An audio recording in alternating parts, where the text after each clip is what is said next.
Ran, just want to know, like, Akshar Patel being the vice captain. Normally, we see captains and vice captains are indispensable part of playing 11. Akshar's matchups against left-handers has been pretty good, if we look at the bilaterals. So, what was the logic of not having Akshar today and having Washington Sundar? If you could just give us a sense. Yeah, we spent so much time deliberating about the 11, the last couple of days, and I guess the only way that it sort of didn't play into our hands is if we did have the ideal start like we did today with getting Quinton and Rickleton out so early. We were kind of looking at matchups more in the middle, and then obviously someone has to give way. So, do we leave a batter out and get another bowler in? In hindsight, that looks like the right decision. But obviously, playing it forward and making decisions at the time, we felt we needed Rinku, as an eighth batsman, so to speak. And the decision was based around there. But certainly, it's not to take anything away from Axar and his leadership and how important he is to the team. But like we face almost every week, to try squeeze 11 places into 15, we're finding tricky. And we need to make sure we get that spot on for the next two Super 8 games. Ryan, quite a bruising loss this to India. Wasn't not many expected this. Where does it leave your team now going forward? Very disappointed in the performance. But when you set out to win a World Cup, don't expect someone to come deliver the World Cup to you on halfway through the competition. So we understand we've made a lot of mistakes tonight. We understand you probably allowed one mess up in this phase of the competition, and we've messed up on a grand scale, and now the onus is on this group of guys to turn around and put in two solid performances against Zimbabwe and West Indies.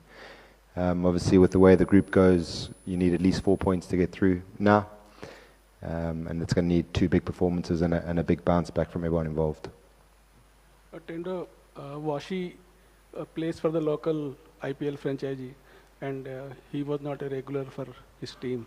Actually, he did not even play he played only 1/3 of the IPL games for Gujarat Titans. In that context, how do you analyze the Washington selection, or you won't consider IPL performance or as any reckoner? I don't think that's necessarily relevant. You got to look up the makeup of his IPL team. We know what Washi's done while he's been with the Indian team, and we judge him on that. And a big part of the strategy today was how well he bowled in the T20 when he bowled in the power play, and that was obviously a big part of the strategy today, going with 3 out-and-out bowlers plus Washi, and two guys making up the fifth bowler. Winning that power play was going to be super important, and we more envisaged him bowling 2 overs in the power play, not knowing that they were going to be 30 for 3. And then obviously it gives you the luxury of slotting somewhere in the order with the bat as well. So on balance, that was the decision, and given the fact that we thought the majority of the threat was going to come from the left-handers, and like I said, we wanted to play the extra batters, so it left us with one choice between Washington and Axar, and today we chose to go with Washi. Tendo, hi. When this team was being put to defend the World Cup, there's obviously a lot of emphasis on left-handers, a lot of emphasis on left-handers up top. Today, 3 left-handers, all of them dismissed in the power play. Again, South Africa opening with an off-spinner. Will this team management and leadership group have a talk about bringing back somebody like a Sanju Samson just to break that top? Yeah, of course we have. And look, in the 5 outings we've had now, 4 teams have opened with part-time off-spin, and it's got a wicket every time, apart from the USA game where we lost Abbey without score in any case. So, to start every innings 0 for 1, I think it's literally been 0 or a couple of runs for 1 every time, is obviously putting pressure on the link players. Tilak and Sky, their role is to link up with the guys at the back end, and it hasn't gone that way. And look, there's a lot of inexperience in the team, and you want a settled team. These guys have done it all before. They're all fantastic players. So, do you stick with twist? Do you stick with the guys who we feel have performed really well over the last 18 months and who are maybe shy of a few runs now? Or do we twist and bring Sanju, who's also a fantastic player and obviously helps with the tactically with having a right-hander at the top of the order, and I'm sure that'll be a talking point over the next few days going into these two very important games. Ryan, we didn't get to see much of Abhishek in the first 4 games, first 3 matches that he batted, but he did bat today, and it looked like he was desperate for just the hacking at the ball, and there seems to be an obvious problem there, and with Rinku, who's also not doing much down the order. So how much of a concern is that you don't have too many backup batting options, specialist batting options in the side? It is a concern. The bulk of the runs are coming from Surya's been obviously very good, and obviously Shivan's been very good. And like I say, you've got 4 quality players there who haven't delivered so far in this, or up to this point in the competition. I certainly won't make excuses for Abby or Tilak. They don't need excuses made for them. But I think Abby's preparation coming into the World Cup with the food poisoning that he had at one stage has obviously hampered his progress in terms of where we want him to be at this phase. You want him to be up and running and sort of confident in his swing and confident in his game plan. And when you score 3 zeros, that is going to start weighing on you. I saw some really good signs on Friday night in the net. I think I mentioned it in the presser then.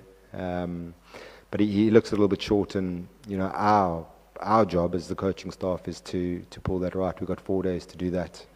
Rinku, I think that number 7, 8 position has become incredibly tough in T20 cricket. You look where he walked in against Namibia, he's had to turn down the single 3 or 4 times. So yes, it looks like he scored 2 of 8 balls, whatever. And then he comes in a pretty hopeless situation again tonight, and he's opted to go for the boundary and try to get us as close as we can. And on a wicket that holds a little bit, that can happen. So he hasn't had the best opportunities. But that is the nature of the position as well, and we're at the phase now where it's only performances that are going to talk. There's no point talking about rhythm in nets or how guys are feeling or what they're not feeling.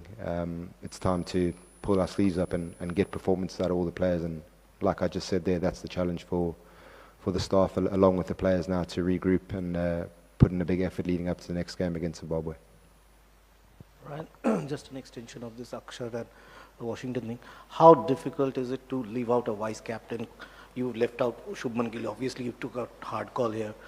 You're telling your vice captains you're not good enough tactically or technically to play in big games, especially when Akshar has done well against this team in a World Cup final, batting at number 5, and telling him that Washington Sundar, who has not been established as a T20 batter, can do a better job at 5.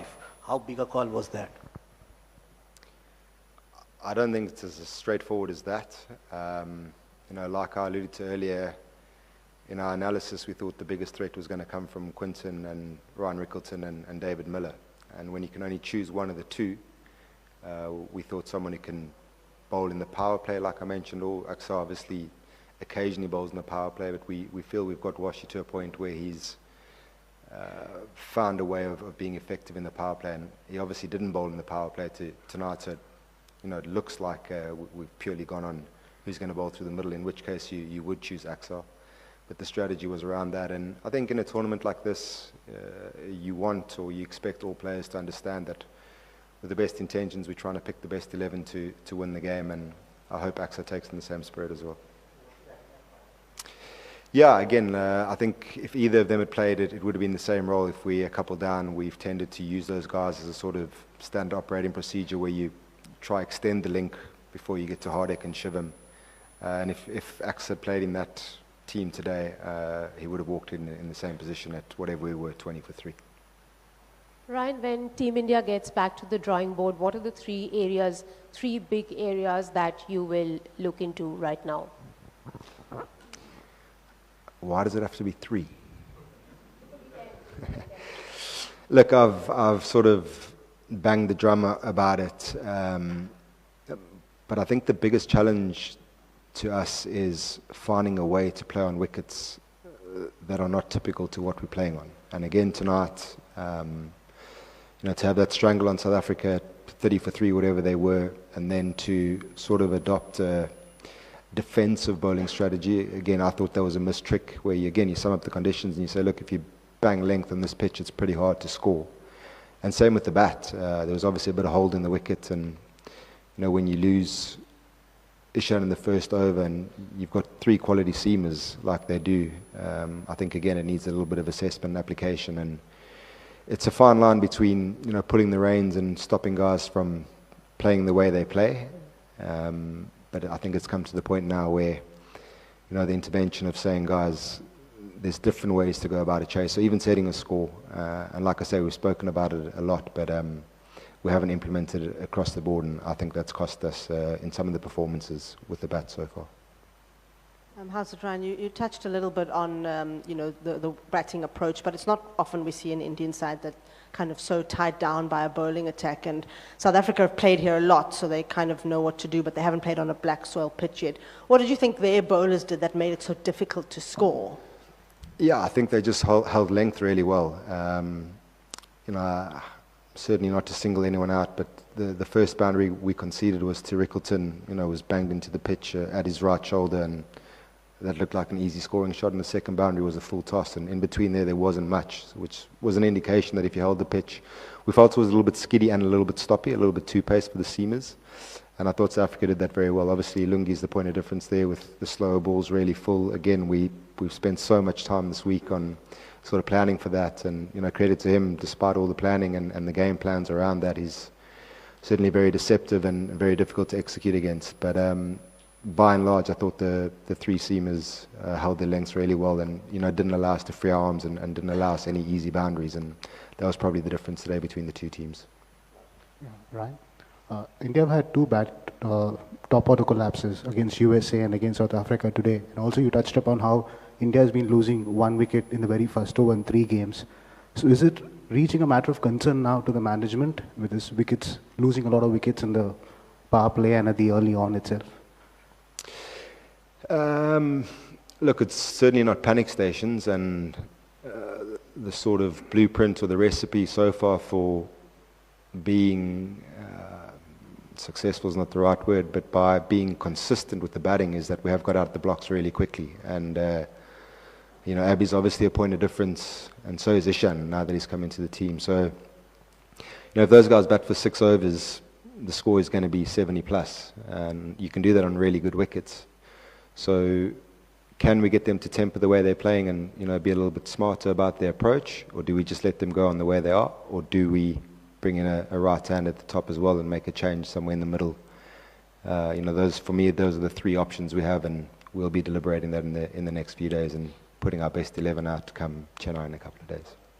Ryan, after the USA game, you told that our team has got the wake up and shake up call, and in this game we lost very poorly. But what was the conversation in dressing room? Did the 20 runs over during the last phase, which we gave away, there we lost the game, or the early wickets? What was the conversation with the players or inside the team management?